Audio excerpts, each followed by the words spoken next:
Les 3 minutes du prophète sallallahu alayhi wa sallam di émission bu bees buñ leen fas yéene dégtal fii ci biir wasaare.net ñu ci waxtaanee jaar yonente bi ak di si jàngat ay xadisam ngeen ciy ànd ak Serigne Fallou Diagne bis bu nekk ci biir wasaare.net topp leen ko te bu leen ko rate benn yoon ak Serigne Fallou Diagne dara dootu leen ump ci yonente bi sallallahu alayhi wa sallam.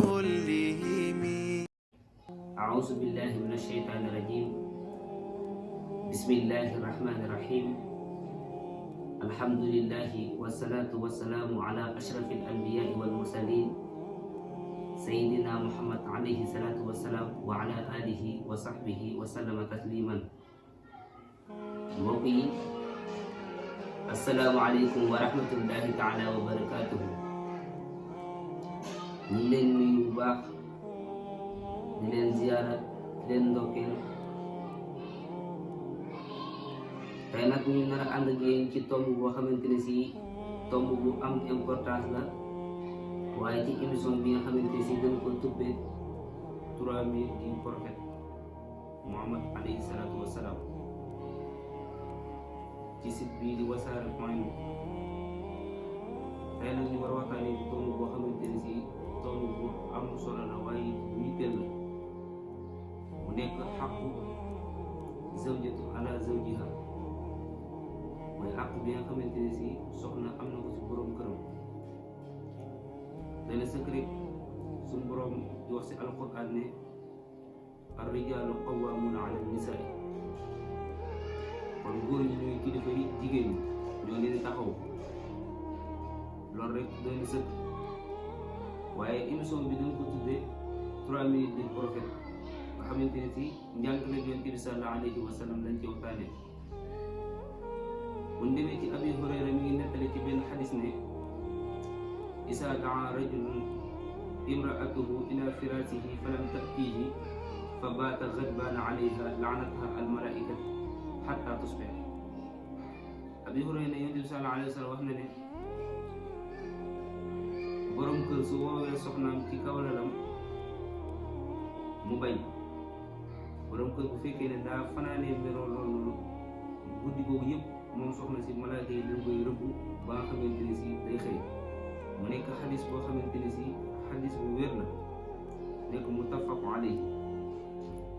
ba tey bu ñu ñëwee ci Abi Hurayra mi ngi nettaliwaat ci beneen xadis di wax naan laa yaxillu li amraatin an tasuuma wa zawjuha shahid illa bi isnihi wala tastan fi bayti illa bi isnihi. mu ne daganul ci benn jigéen muy woor koor coobare te borom këram shahid la, ndere ne moom borom këram moo ko bëgg. shahid la mooy koo xamante ne si wóor. nee na ko daganul ci benn jigéen bu fekkee koor ramadan mu farata la yàlla ko santaane, waaye koor coobare daganul ci benn jigéen koy woor lu ne da see am ndigalu borom këram. daal nag daganul ci ba tey ak soxna di dalal kenn ci këram lu ne da see am ndigalu borom këram. kon ñu bàyyi ci xel bu baax a baax. ba tey bu ñu demee ci Ali Tarq ibn Ali muy wax ci benn xadis ne izaa daa rajulun zawjatahu li haajati falta'ti wa in kaana ala tanawwub. nee na borom kër bu wooyee soxnaam na ñëw ak ci lu mu mënti nekk ala tanawwub, ci lu mu mënti nekk rek da ngaa war a dikkee. ba tey Yonent bi sallallahu alayhi wa sallam wax na ci xadis daa ne law kuntu aamiran ahadan an yasjuda li ahadin la amartu al-mar'ata an tasjuda li zawjiha. mais boo doon digal kenn mu sujjóotal kenn, kon damay digal soxna mu sujjóotal borom këram. kon loolu nekkul loo xamante ne si lu ndaw la. kon nit mu salim mu wax ne ay imra'atin maatat wa zawjuha anhaa raad daxalat al-janna. nee na bépp jigéen boo xamante ne si faatu na borom këram gërëm mu dugg àjjana.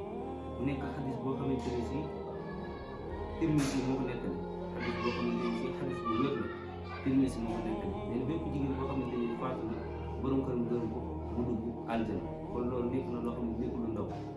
te yàlla mu ñëw wa maa ataakumu rasuulu faxuzuuhu, lépp loo xam ne yonent wax na leen ko jàpp leen ko, ndax ñoom wa maa yantiqu anil hawaa in huwa illaa wahyun yuuhaa. ñoom du waxee seen teewaay bakkan, lu ñu wax dañ leen kaa wax. kon yonent saa sax moo wax loolu ne bépp jigéen boo xamante ne si faatu na te borom këram boo gërëmee rek mu dugg aljana. kon dañuy tëjee xadis bi nga xamante ne si Usaama ibnu Zayd moo ko nettali, muy wax ci benn xadis daal ne maa taraktu ba'di fitnatan hiya adaru ala rijal min nisaa. nee na bàyyiwuma sama ginnaaw fitna loru ci góor ñi kon loolu nekk na loo xamante ne si luñ war a watandiku xam naa ne li amoon si temps moo jeex xam naa suba incha allah taala ak ci beneen tomb waaye ak ci yeneen xadis yoo xamante ne si yonent bi